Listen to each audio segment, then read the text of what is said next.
A government program to weaponize stuff conjured from the spiritual realm. Three-eye atlas is not what scientists and astrophotographers think. The devil divided the U.S. with a left and right plan. Al Green files new articles of impeachment. That and more coming up. Happy holidays. It's Friday, December 12th, 2025. Thanks for joining me for alternative news, covering some of the top stories of the week, mostly ignored by the mainstream media. And but before I get started, a quick commercial from my sponsor. W Energy Drink Mix does contain natural caffeine and fruit extract, but the caffeine-free hydration blends are my favorite. Pineberry Splash is a strawberry pineapple blend that contains electrolytes, vitamin C, vitamin E, vitamin B6, and vitamin B12. Visit the website for all of the products and flavors. W is made in the USA, gluten-free, contains no sugar, no maltodextrin, no dyes or artificial colors, and is FDA approved. Use the promo code UFO1 for 30% off your order. Click the link in the description to access the W website. Up first, Three-Eye Atlas isn't what people think. And when I say that, I'm referring to astronomers and photographers, astrophotographers. These astronomers and photographers are clueless, even the open-minded, intelligent ones. Now they're concluding that the anomalies are the result of the extremely old age of the object. But Rudolf Steiner explained that they don't come from far away. They just manifest and then disappear. And we know from spiritual science these objects are usually spiritual and not made of dense physical matter like we have on Earth. They're not comet rocks or frozen dust balls. Not typically the way we always consider and think of it. That's why we're seeing all these anomalies. These are either spiritual beings that can change shape and stuff like that. They can do a lot of different things. Or they're craft that are controlled by intelligent beings. And while some of them can manifest and appear to us physically, they're typically not dense physical material beings like us, like we are. Their bodies are they're different than ours. They're of a more subtle material, and they vary from being to being. It depends on what beings you're referring to. Material science errs when it tries to apply earthly laws to space where they don't apply. With the exception of Earth, with the exception of mathematics, which is universal in space and on Earth as well. And that's the reason why geometry is considered sacred. ICE goes to take someone hostage illegally, and the people in that neighborhood, they don't like it, and they don't want them there.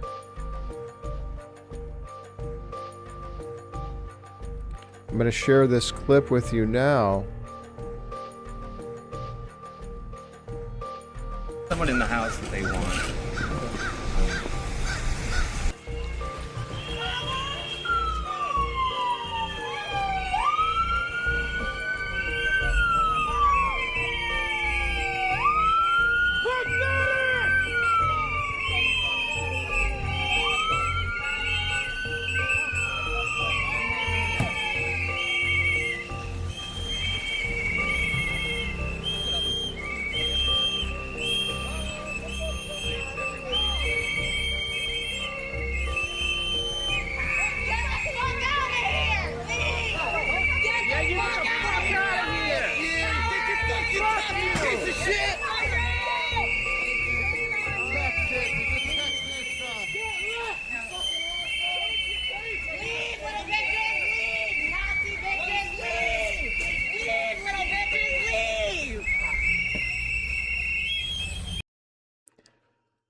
And we see that week after week where the people who live in these neighborhoods where ICE is operating illegally don't want them there. The residents who live there don't want them there.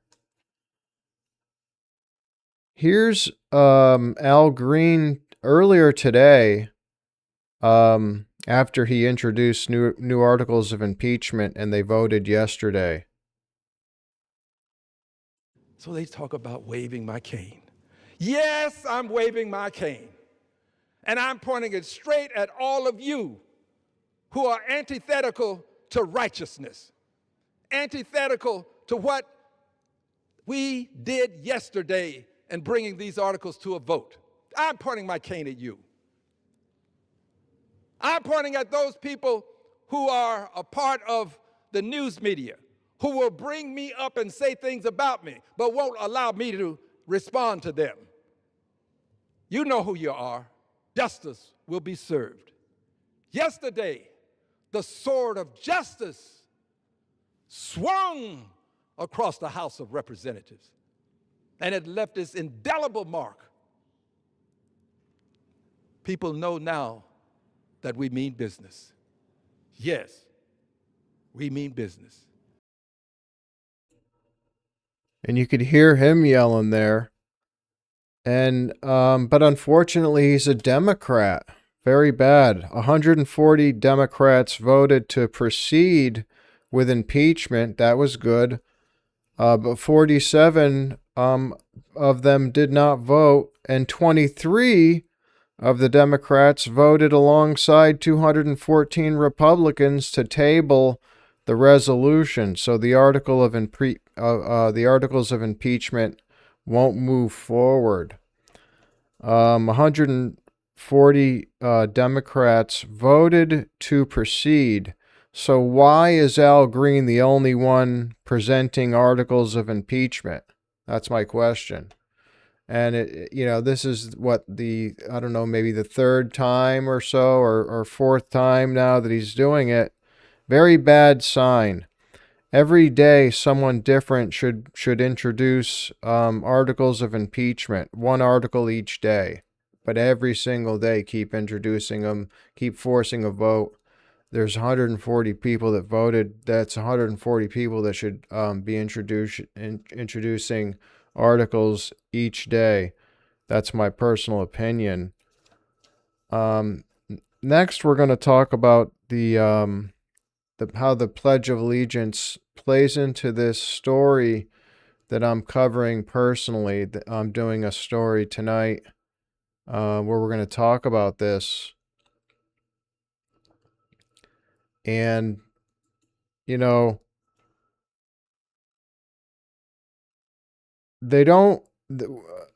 won't do as I suggest, because we are no longer one nation under God, indivisible.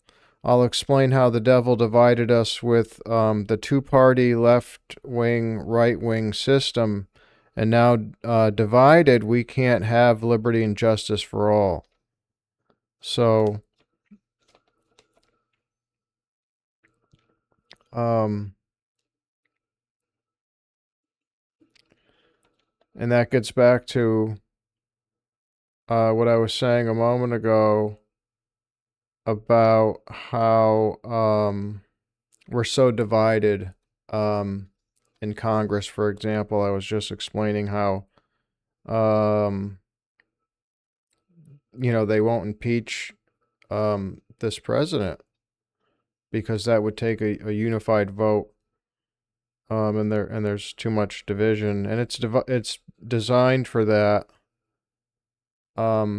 It was not originally, though, and that's what we're going to get into now. The founding fathers did not intend for this. Not one bit. And on July 2nd, the Continental Congress unanimously approved the central clause of the Declaration, proclaiming American independence. 2 days later, July 4th, 1776, 12 of the 13 former colonies approved the entire declaration. New York would take a few more days to make up its mind. And for the support of this declaration, we mutually pledge to each other our lives, our fortunes, and our sacred honor. George Washington and the Founding Fathers, who signed the Constitution and these other documents like the Declaration of Independence, were not Democrats or Republicans. They were not left-wing or right-wing. And they were not conservative or liberal. And where's my Pledge of Allegiance? Pledge of Allegiance. Remember, the devil knows that united under God, we are indivisible. The devil knows that.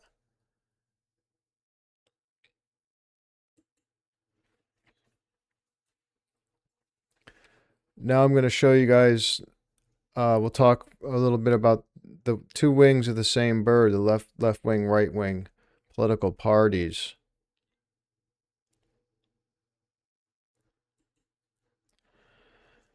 So the devil came up with a plan to divide the people through a two-party, polar opposite left-wing, right-wing system with no unifying central party allowed. Rudolf Steiner got into this when he taught that liberals follow Lucifer and conservatives follow Ahriman, even if not consciously.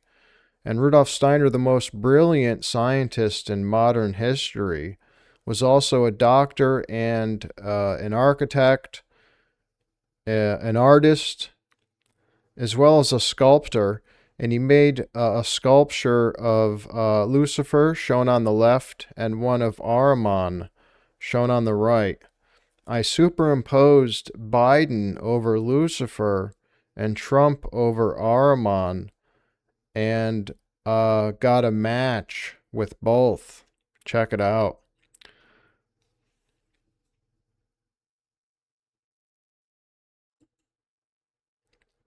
Then we'll talk for a minute about the Bible and Christ crucified between the two thieves. This is serious. And it's actually deeper teaching. So, in the Gospels, when you read the Bible, Christ is crucified between two thieves, and it's actually a true teaching that the thief on the left represented Lucifer, while the thief on Jesus' right represented Ahriman. This is symbolic of their plan to divide people into a left group and a right group, which has played out in politics today. Only by uniting with Christ in the middle can the people overcome Lucifer and Satan.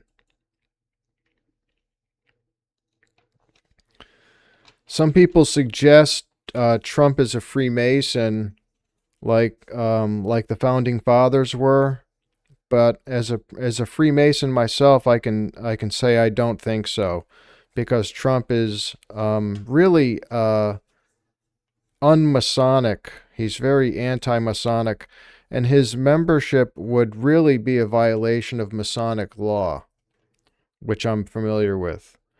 Here's a clip I recorded at a Masonic ceremony, and then we'll talk about it for a minute after I played the clip.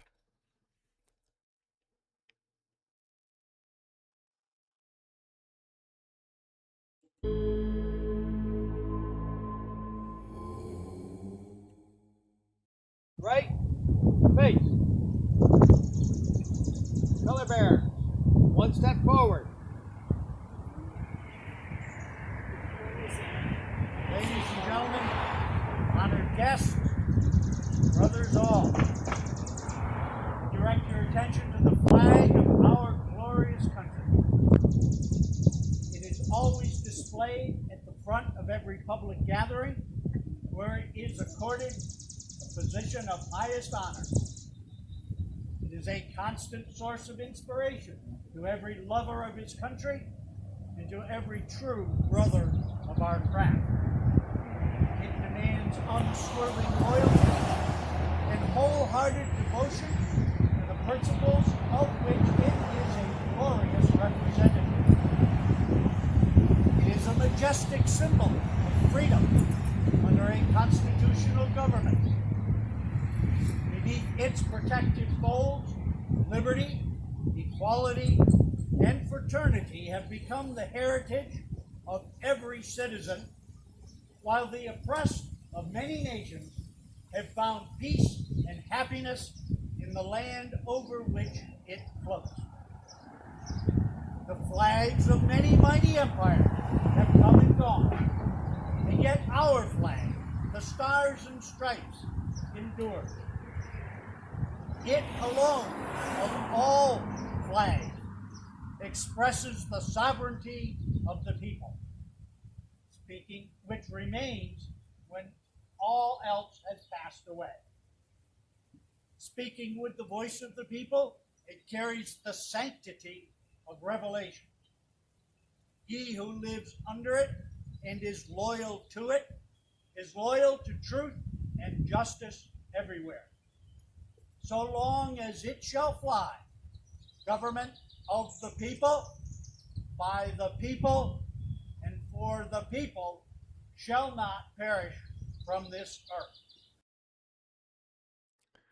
Okay, that was the Grand Commandery of Knights Templar of the York Rite, United States. And you heard them say the flag is a majestic symbol that protects the Constitution and every citizen. The brother went on to say, as long as our flag flies, our government of the people, by the people, and for the people shall not perish. And remember that the founding fathers were also Freemasons, and they were not, as I mentioned a few minutes ago, left or right, Democrat or Republican, liberal or conservative, or any of that horse crap.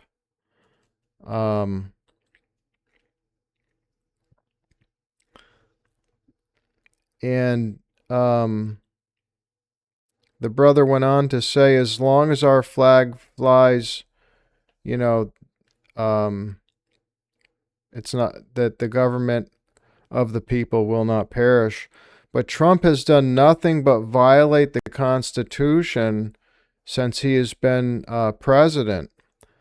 A constitution that was signed and written up by our founding fathers who were Freemasons. So, in my personal opinion, there's no doubt Trump he's an unmasonic. He also, not only is he unmasonic, but Donald Trump is really anti-Christ in nature and in his character.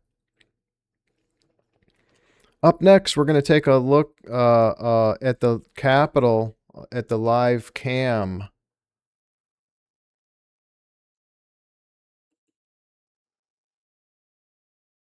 And there's a look at the live cam now. Oops. I got to fix the cam. Hold on a moment. Bear with me, folks.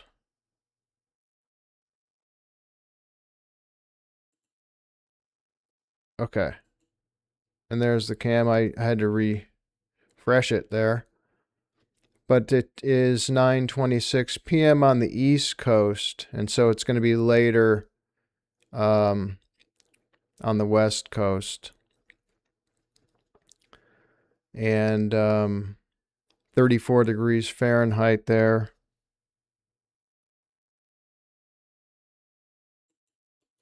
And I'm going to remove that in just a moment.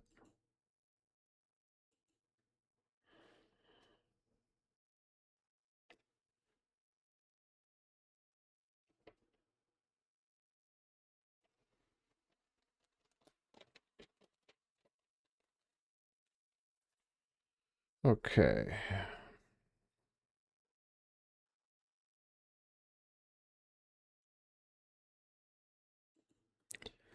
And from the British press room, massive protests in London as farmers use 1,872 tractors to shut down the capital. I'm not sure why I didn't put that on the ticker on the in the text that scrolls across the bottom, and I didn't mention it during the intro, but this is a pretty big story. Check this out. Sector 15 is lost. We just can't stop them. Requesting immediate deployment of military equipment. Protesters on the ground began firing fireworks directly at police shields. 123 arrests were made. In Belfast, 2 police vans were set on fire. Rumours of a possible declaration of martial law began to spread. Starmer is expected to make a statement in the morning. In central London, a police negotiation unit was deployed. But 200 metres away, reports came in of 7 hospitalised officers. Everything was called off.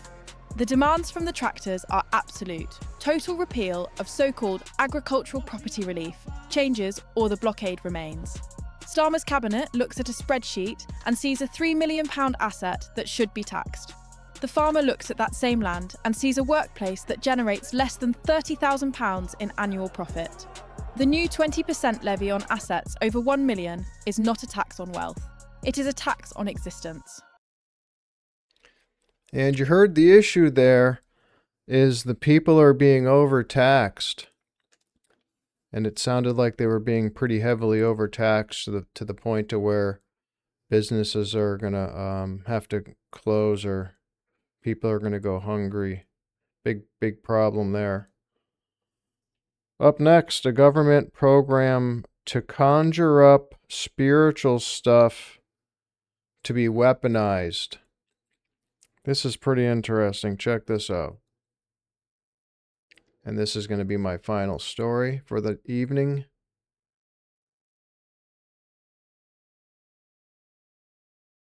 But the investigators for the program, all of whom had top security clearances, encountered things that were far stranger than UFOs, phenomena that could be accurately described as paranormal. 8 News Now Chief Investigator George Knapp, the only journalist allowed to know about OSAP, spoke to the government scientist who was the program's director. George? Yeah, things get a little weird here. Back in that era, 2008 to 2011, I had heard the name Dr. Jim Lakatsky a few times, mostly in hushed whispers. I finally met him face-to-face on St. Patrick's Day 2018 at a meeting in D.C. arranged by Senator Reid. That's when I received a full download about OSAP that stunned me. What they found in this sprawling UFO investigation is that these unknown craft, whatever they are, seem to generate spooky phenomena that seemingly shouldn't exist. We heavily went into Skinwalker Ranch, property of Robert Bigelow's. He offered a facility where we could see UFOs and the paranormal at once in one location. How did this ranch in northeastern Utah, previously owned by Las Vegas aerospace tycoon Robert Bigelow, become a key part of the government's classified UFO investigation? It started at DIA, the Defense Intelligence Agency, where rocket scientist and intelligence analyst Dr. James Lakatsky and a colleague, Jay Stratton, became both puzzled and alarmed by reports about UFO intrusions at many of our nation's most sensitive national defense facilities. Residents of the Uinta Basin in northeastern Utah had been reporting frequent UFO incidents for decades, probably longer. And the Bigelow Ranch was deemed an epicenter of weird activity, not just UFOs, but also unknown creatures, things that presumably exist only in myths or movies. Okay. Bigelow's organization, NIDS, moved on to the ranch, and its team of scientists and investigators began collecting testimony from residents, then started seeing the creatures and phenomena for themselves. Lakatsky, Stratton, and the bosses at DIA were intrigued, not repelled, by the wild stories. They wanted to know if UFOs and the seemingly related paranormal incidents might be considered a threat. Because I could see from my organization the threat potential, and we weren't covering many of the things you were observing. Strange creatures. I mean, think of inducing these, what might be called illusions by some people, into an enemy force. We wanted to learn what what can be weaponized here? Lukatsky and Stratton put together a program which DIA approved. The acronym was AWSAP. Senator Harry Reid helped secure the funding, and Bigelow Aerospace was the contractor. 50 full-time investigators were hired, obtained top-secret security clearances, and went to work. The main focus was UFOs and UFO technology, but one smaller focus was measurable health effects on people who encountered a UFO and were physically harmed or developed rare diseases, including psychological effects. That allowed AWSAP to cast a wide net and to report seemingly outlandish stories about creatures, poltergeist-type activity, and other weirdness. Dr. Lukatsky says that AWSAP created a massive database of UFO accounts, but the witnesses were typically reluctant to admit that they had also had paranormal experiences after encountering UFOs. We realized that people who openly say and are confident enough to say, I observed a UFO up close, maybe on the ground, that they always seem to have a paranormal connection in some way if you gently push them. Perhaps the strangest experience reported by nearly everyone in AWSAP who visited the Bigelow Ranch is what is now known as the hitchhiker effect. At least 5 highly experienced intelligence officers who went to the ranch to check things out came into contact with paranormal phenomena and then took it home with them. They and their families would see balls of light inside their homes, shadowy figures, even creatures that were physical, not merely a mental image. After one investigator returned from the ranch to his East Coast home, his entire family was bedeviled by orbs and what they described as a wolf that walked on 2 legs. The one here in the Washington area, and that's why you have to say paranormal. I mean, what did it get in a train or plane and come to Washington? It left deep scratch marks on the tree it was resting against. There was physical evidence. After the existence of AWSAP was first reported by us in 2018, and the full scale of the strange phenomena it had examined was made public by Dr. Lukatsky in his books, including the newest one, New Insights, skeptics claimed the DIA had killed AWSAP at the end of 2010 because the reports it received were simply too weird. Did they ever have the opinion that, oh gosh, this is getting kind of weird? No, they never did. They basically wanted kept quiet. That's all. They didn't want to see it in the Washington Post. Lukatsky and others familiar with AWSAP tried to find a new home, a spin-off version, something called Kona Blue. Harry Reid helped lead that charge, and the Department of Homeland Security initially said yes, then higher-ups killed it. Lukatsky's new book hints that some slice of Kona Blue did move forward, but he declines to spill further details about that for now. Well, we can tell you that Area 51, UFOs, military technology, unsolved mysteries, much more from 50 years of exclusive news reports and interviews is coming your way. That's right. Mystery Wire is back, hosted by Chief Investigator George Knapp, as well as Ron Futrell. In the first episode, George explains how it all started more than 3 decades ago. I called John Lear, hey, about your scientist guy who works at Area 51, might he talk to us? Having no idea what had been going on in Lazar's life in the interim since I heard about him, and they arranged it. And suddenly this story comes spilling out. I didn't know exactly what he was going to say. Paula Francis had no idea. The news director didn't. Well, you can take a journey with George and Ron through years of mysteries right here in Las Vegas. You can watch new episodes of Mystery Wire tonight at 7, only on our streaming channel. It's available on most smart TVs. That was recorded yesterday, and you heard the gentleman talking about the goal of the OSAP program. He said, quote, "We wanted to learn what can be weaponized," unquote. Now we're talking about spiritual phenomenon, so they want to conjure up this stuff from the spiritual realm to weaponize it. And Bigelow was the contractor. But they don't know what they're doing, and they're conjuring up a lot of negative stuff. And it's similar, it reminds me of foolish people playing with a Ouija board and conjuring up things that they don't know what they're doing. Have a great night, everyone.